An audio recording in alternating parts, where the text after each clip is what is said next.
Chaque année, plus de 100 000 tonnes de café sont consommées dans le monde, soit l'équivalent du poids de 14 tours Eiffel.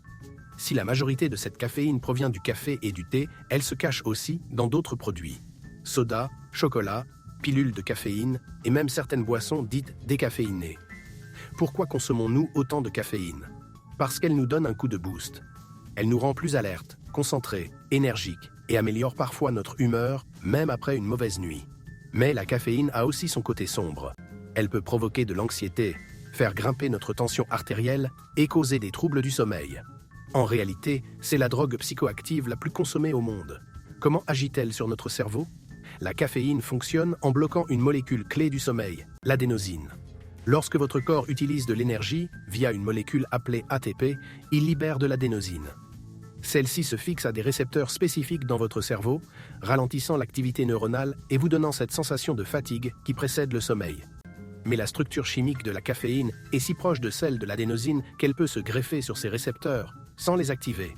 En bloquant ainsi l'adénosine, la caféine empêche votre cerveau de ralentir, vous maintenant éveillé et alerte. Et ce n'est pas tout. La caféine stimule également votre bonne humeur. Elle agit sur des récepteurs liés à la dopamine, une molécule qui favorise les sensations de plaisir.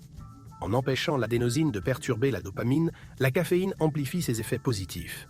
Certaines études suggèrent même que ces interactions pourraient avoir des bénéfices à long terme, comme réduire le risque de maladies neurodégénératives, Parkinson, Alzheimer et certains cancers. La caféine alliée des sportifs, elle peut aussi améliorer vos performances physiques en aidant votre corps à brûler plus de graisse. Ce puissant effet a même conduit certaines organisations sportives à limiter la consommation de caféine lors des compétitions olympiques entre 1972 et 2004. Mais attention aux excès. La caféine a aussi ses inconvénients. Elle peut augmenter votre rythme cardiaque, provoquer de la diarrhée, des troubles du sommeil ou encore une dépendance. En consommant régulièrement de la caféine, votre cerveau s'adapte. Il produit davantage de récepteurs d'adénosine pour compenser. Résultat, vous avez besoin de plus de caféine pour ressentir le même effet. Et si vous arrêtez brusquement, vous pourriez souffrir de symptômes de sevrage, maux de tête, fatigue, voire une humeur dépressive. La caféine est bien plus qu'un simple stimulant. Elle influence profondément votre cerveau et votre corps.